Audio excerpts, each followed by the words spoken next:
Okay. Hey, thank you. This is amazing for me. I'm really, really excited to have Depesh on today. Depesh, I first met, gosh, probably when was Fiji? I don't know, about 4 or 5 years ago now.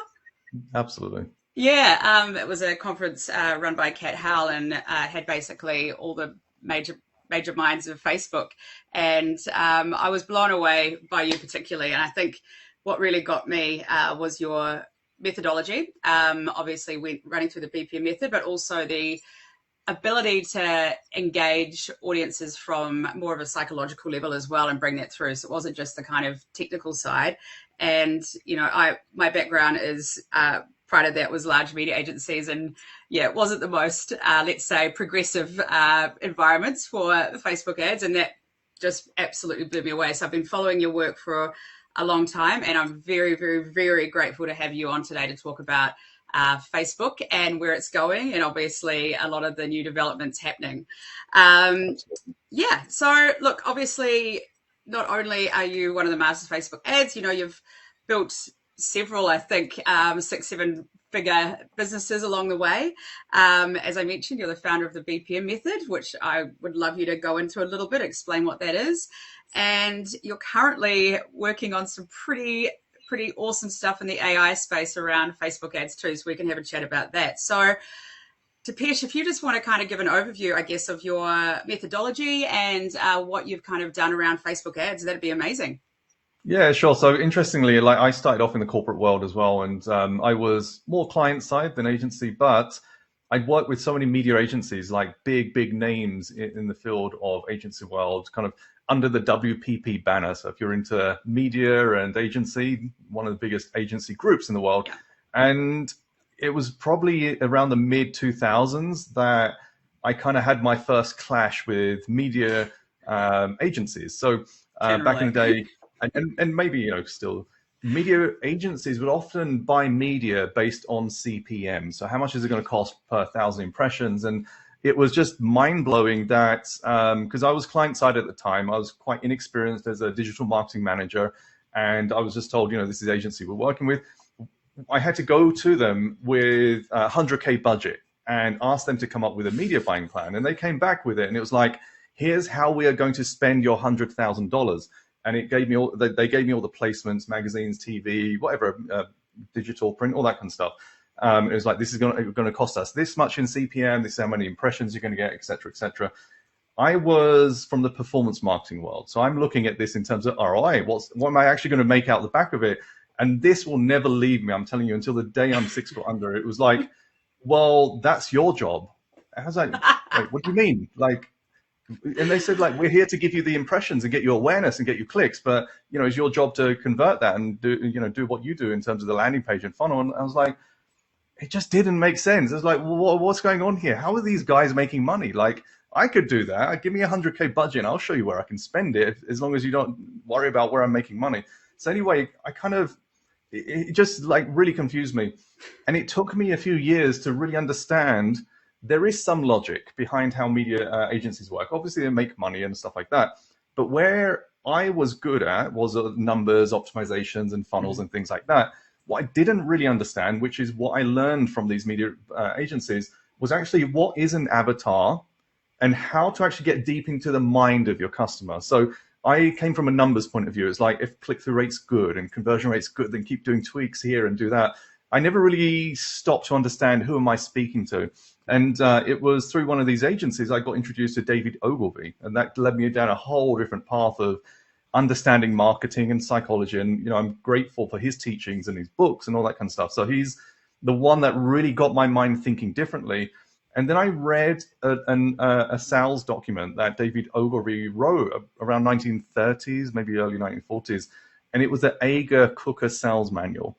And if you fast forward to now, I have a methodology called the 5W avatar. So what I do is I look at the five key parts of avatar building. So who am I targeting and what am I targeting them with? Then what is the emotional hook, or what are the emotional hooks? What are the functional benefits?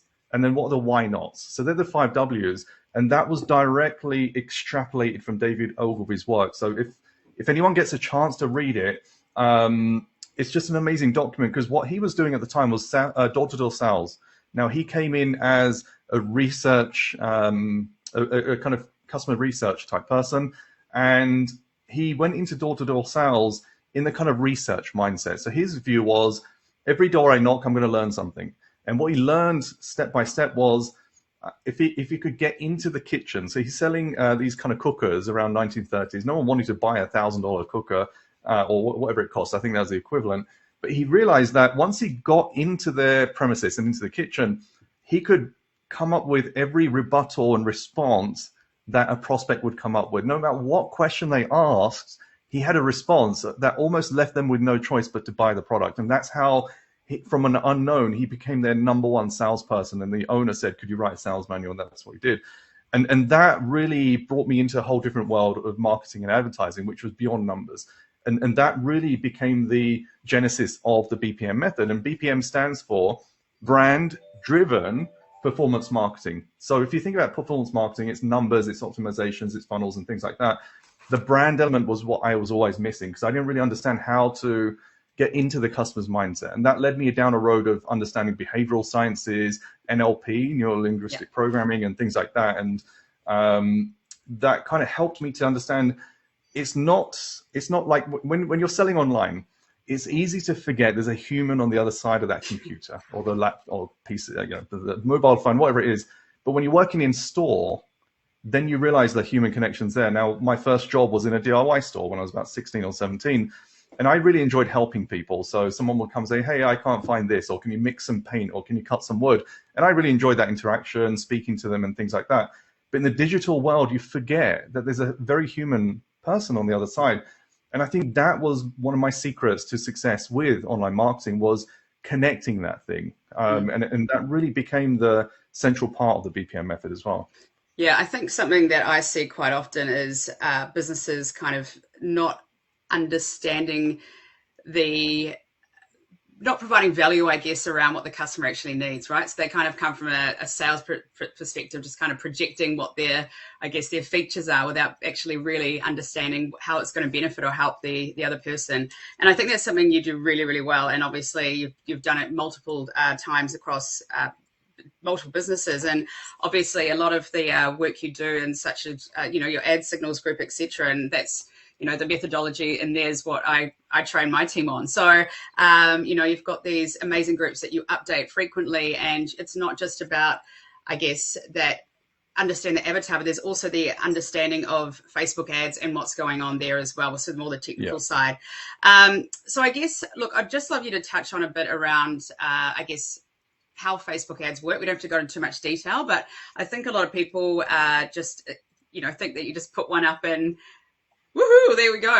It creates a whole lot of revenue. So if you could maybe just give a top line overview as to how you've seen Facebook ads kind of evolve and work, and obviously how it's kind of how the power of the platform can kind of really impact.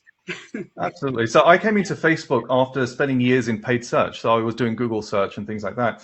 And I brought that experience and process into Facebook, which was for paid search. It's keyword groups, it's keyword refinement, and thinking about intent, and kind of someone searching for LCD TV versus Sony 32-inch LCD TV, and understanding how far down the funnel they were and things like that. It took me probably 12 to 18 months of playing around with Facebook to realize it's actually not like Google search, it's more like TV. So TV, again, I've run ads on TV as well, not done the direct media buying, but kind of through an agency. And with TV, it was always interruptive. Like, no one turns on the TV to wait for an ad, or maybe they do in future, but that's not really how people consume or go and watch the TV programs they want. They're there to do a specific thing, which is whether it's Netflix or a series or a film. And it's the same with Facebook. And it took me a while to realize no one is on Facebook for the ad. People go on Google specifically to search something. And that once I understood the difference, then I could start building better ads. So in my mind, I was always like going for the kill with the ads. And you'll probably see it with people that are new to advertising. It's like, here's a discount, here's an offer, here's urgency, buy this thing, and this is the best thing ever, and you have to get it. Whereas there's a level of nurturing, there's a level of brand awareness and affinity and trust and things like that that need to be developed. And I'd argue even more so right now, because we went through a phase, I think around 2014 to 2016 or 2017, where it was very, very easy to knock up an ad and make money on Facebook. Yeah. But then trust started to erode because there's so many scams out there. There's so many drop shippers or affiliates or whatever it was that were just pushing ads out there. People weren't getting their products, or they weren't getting what was promised, and it was overpriced, under delivered, and all that kind of stuff. So then we had to try and think differently with our ads, which was building trust, building authority, building affinity. And it's similar in the way to how a TV ad works. Like you've got a 30-second segment. The difference is the attention time span and the ability to jump away from the ad is far easier online than it is on TV. TV, you're sitting down usually. You're not really flicking through channels. You're just watching your program and an ad comes up. Whereas on Facebook, most people are on mobile. They are mobile themselves. They're walking, they're traveling, they're whatever. So it's very easy to skip an ad. You can scroll it, you can switch apps and things like that. So when I studied TV ads, it was like a slow build up and then deliver the payload at the end of the ad. Whereas Facebook, it was deliver the payload first and then introduce everything else after. So the first few seconds of that headline, the thumbnail, the video, image, whatever it was, became so much more important. And I don't think people pivoted fast enough to understand that that was what was needed. And then we had a big curveball, which was, hey, iOS 14 and Apple and versus Facebook and lack of tracking. Yet clients were still expecting the same results. And we as, agency owners and practitioners were like, things have changed. We can't actually see the numbers as much as we could before. And we're having to adapt. So I think, as service providers, we've suffered the most. I think business owners do often see it as you put money in and get money out, especially like, for example, when you share a case study and you're like, hey, we did 21x and we did 5x and we did 10x, that becomes an expectation. But what many of you don't realize is what it took to get to that level. And I always try and relay that. It's not like I switch on an ad campaign and I'm like, I've been running this for 10 to 12 years now. I cannot just switch on an ad and have it profitable on day one. Yeah. And I've been spending tens of millions, made 100 million plus for clients as well as our own products.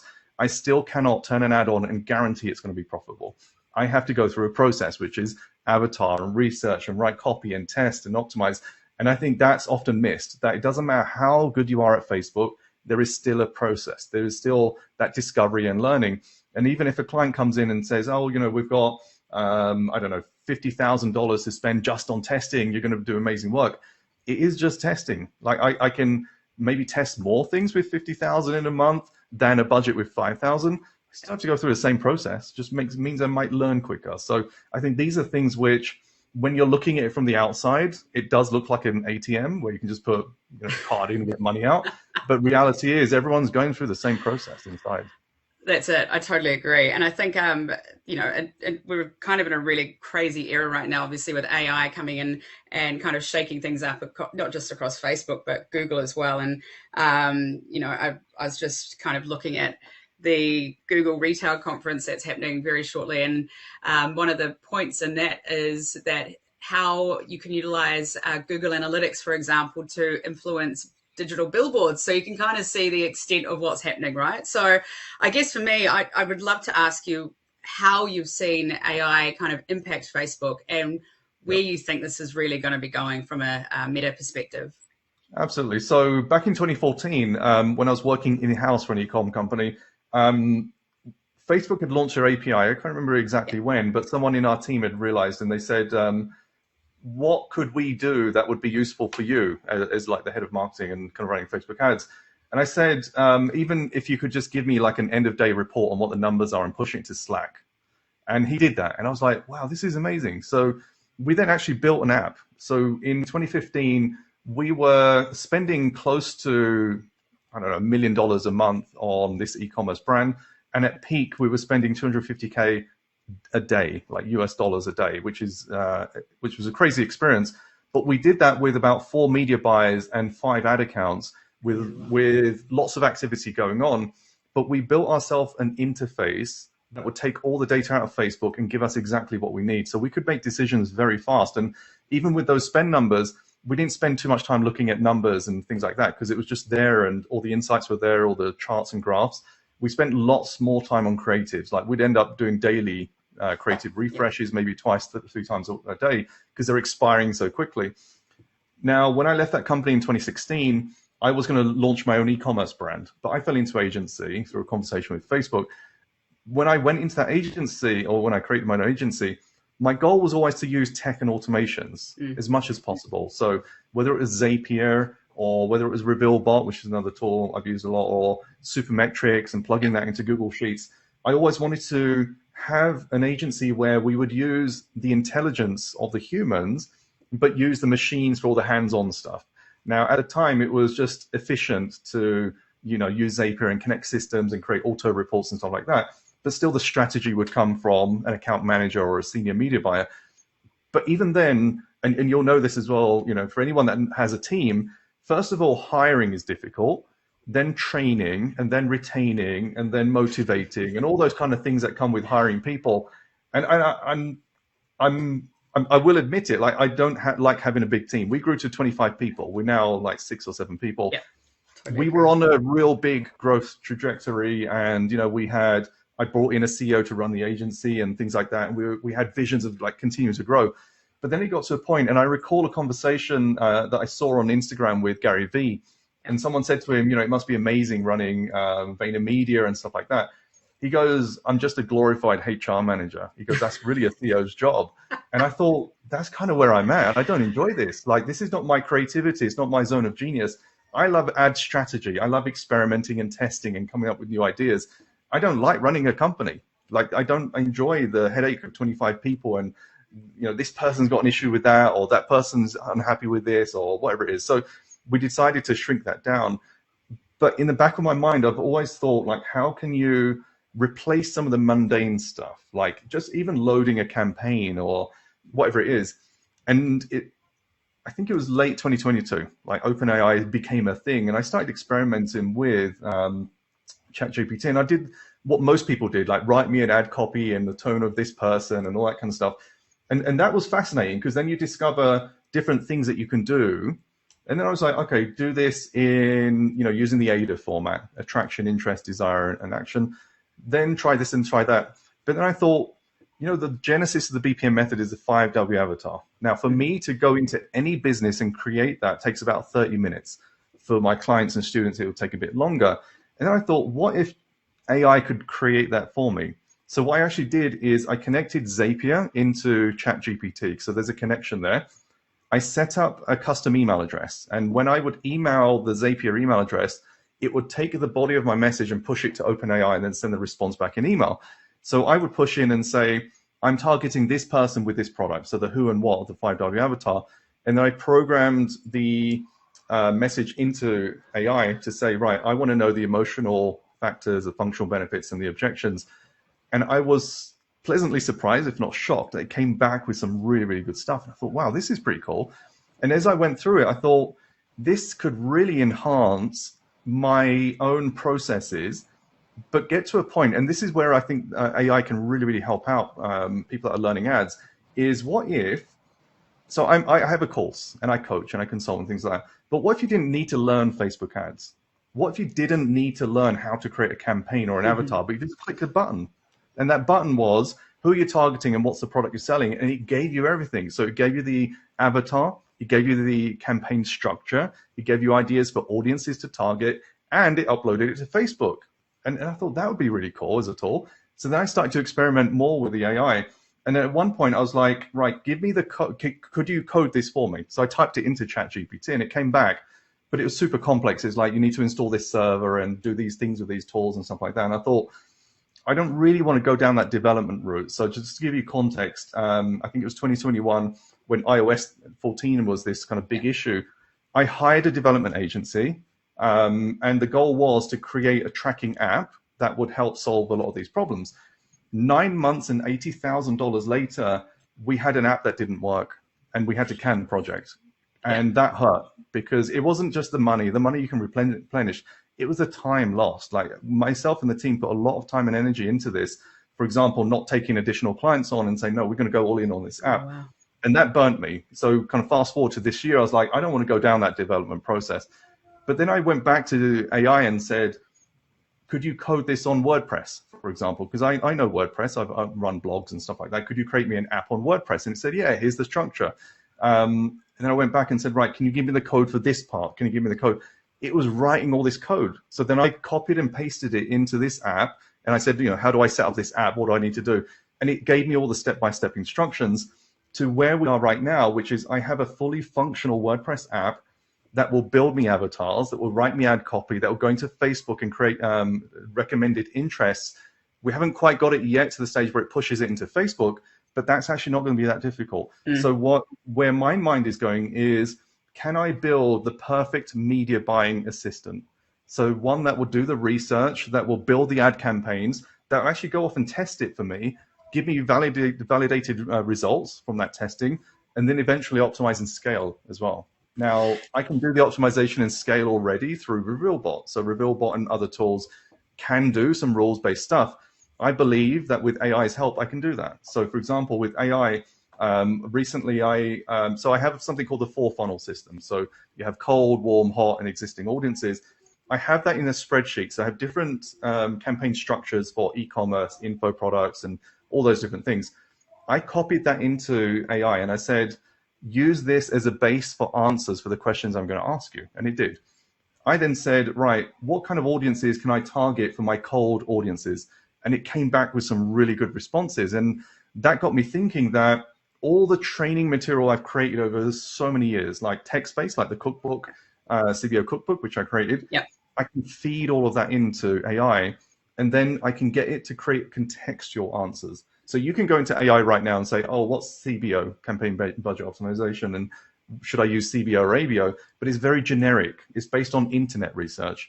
I have now got a layer where it's based on my own knowledge. So yes, you can use the general AI to do that, or you can tap into my knowledge. So essentially it's like asking me. So what I'm trying to do is create a mini brain on top of OpenAI, which uses my knowledge. So if you're going to ask, what's the best campaign structure for CBO? How many ad sets should I run? What budget should I start with? You can ask my own version of this AI directly, and it will pull all that information out, such that you don't have to go through the 150-page guide and try and understand it and interpret it. Just go and ask questions and get the answer. So now we've collapsed the time it takes to learn, and to the point that if you're, let's say, a new e-commerce store owner, you don't need to learn Facebook ads. You can just go and get the answers. There will be a stage where you do want to bring an agency in, you want to maybe bring a media buyer in to take this stuff over. But, and I think this is the big opportunity that I'm looking at, there are millions of people around the world, especially in third world countries, that are up and coming in the digital space, can't afford thousands of dollars for call centers or agencies, or even hundreds of dollars, for ad signals or other communities. But could they pay $10 a month for an app that could do all of this for them? Absolutely, they could. So that's kind of where my mind's going, and I'm blown away by how fast AI is moving. Like now, it's creating images, it's creating videos and stuff like that. There's always a question like, what am I going to do as a media buyer? What am I going to do as an agency or freelancer? There'll always need to be a strategist. Like right now, AI can't write your strategy. Absolutely. So that for me will still be a prime role.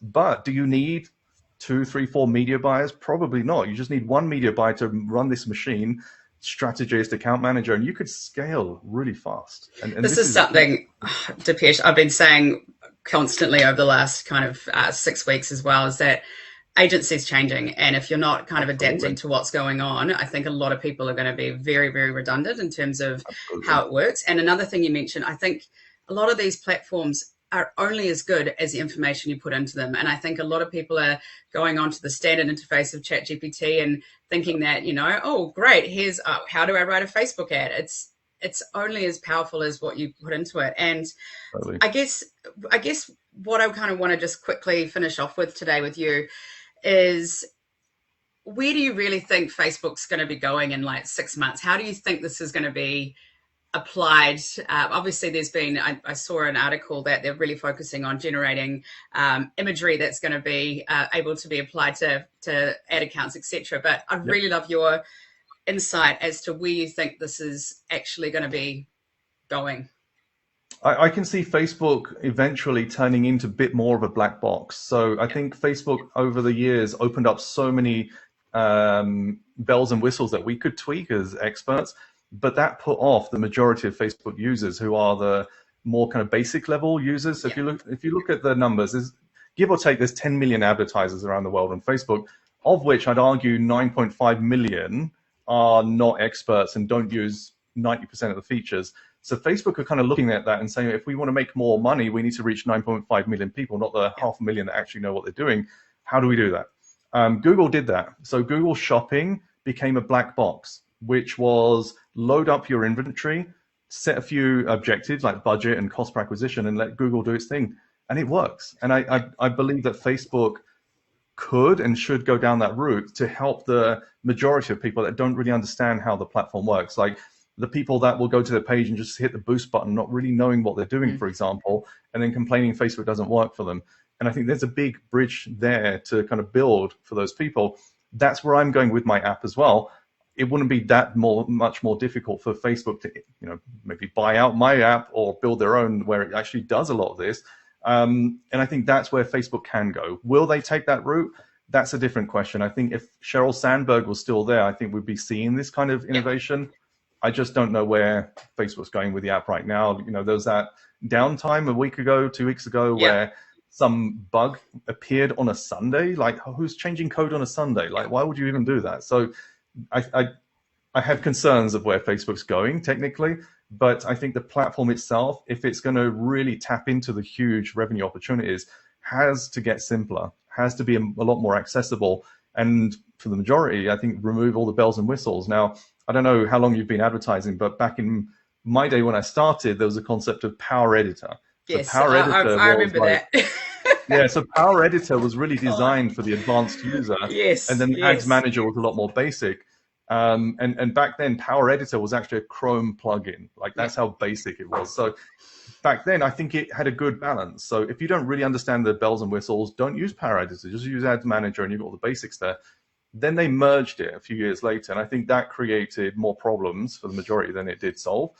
Maybe that's something they look at again and say, look, for advanced users, we'll give them access to everything. But for the basic user, just upload an ad. They do it already. They recommend audiences. They can recommend creatives. They can do on-site stuff. So hey, pixel's missing. Go and install the pixel, and this is how. So I think they can do a lot more hand-holding for the majority as well. Yeah, and I just really want to quickly, I know this is outside of Facebook, but I'd love to get your kind of 2 cents on where Google's going, because I think it's kind of a juggernaut in my kind of opinion. But yeah, if you could maybe comment on that, I'd appreciate it. Yeah, absolutely. Well, I mean, I track, like, the trinity for me is Facebook, Google, and YouTube. For any business that's growing past 7 figures, you have to have all 3 of those, and obviously email and a few other things as well. But for me, they're the 3 main paid channels right now. And obviously Google and YouTube kind of are the same thing, although they're different platforms. And I think for Google search, the biggest risk is AI. Now, more people are going to use AI for search. Absolutely. Like I've skipped Google so many times, and I just asked ChatGPT questions that I might have asked Google.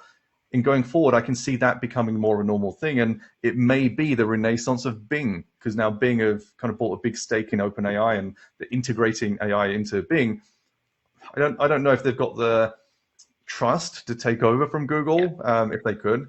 Google are now obviously looking at AI, and they've got their own application called Bard. If they act quickly enough, they can recapture the market and kind of recapture AI as like the search tool you go through Google for. And I think that's the biggest risk for Google search, that people are going to start relying on it less and go to a whole new way of searching. But I think YouTube still has so much more to offer for organic and paid as well. Yeah.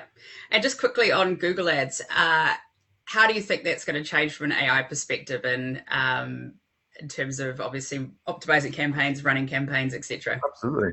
Well, at the moment, like, my AI is writing Google Ads. It's not very difficult. You write a headline, shrink it by character numbers, have a little text below it. Going forward, the work we're doing with Facebook to pull out data and push in data, you can do it with Google, you can do it with YouTube. So I can definitely see a stage. Now, to an extent, like when I was using paid search many years ago, I relied heavily on writing my own scripts so I could manage optimizations and things like that. I think those scripts can now be pumped in by AI, and AI can do a lot of the monitoring and decision making for you. So I think that's going to be a bigger play as well. Yeah. Oh, look, I agree. And look, thank you, Depesh, for your time today. I've Cool. been blown away. And I guess where's the best place people can reach you if they want to find out more about your coaching or your, new advertiser? Is that how we're pronouncing it? Yeah, Yeah. it sounded like a cool idea, and then somebody was like, "How do you pronounce it?" It's advertiser, but with a Z, essentially. Okay, It's got right. AI in there. But yeah, I mean, so two things: depeshmandalia.com if you want to see what I do and follow. But if you're more interested in the AI journey, I'm kind of sharing my journey on my Facebook profile. So if you do a Yeah. search there, and I'm doing that partly because I want to create my own audit log of the things I'm learning and sharing as well. But now it's become quite a following. I've got quite a cult following to see what's happening with AI and stuff like that. So it's pretty cool. And it's great to be invited into sessions like this to share the knowledge. I can talk for hours on it. I'm just so thrilled and passionate and blown away by what I'm learning. And I think more people need to be aware of what's happening and thinking about how that impacts you at a personal level as well as the business level as well. Yeah, I couldn't agree more. And I'll obviously share those links under the comments as well. But Cool. thank you. And as I said, like I'm getting inspired. I think any agency that's not looking at this to how it can actually impact and help clients, that we're doing a similar thing around ecom across the board, and it's got to change the game. So thank you for giving your time, and I can't wait to see where this goes for you. Everything else. Absolutely, appreciate it. Thank you.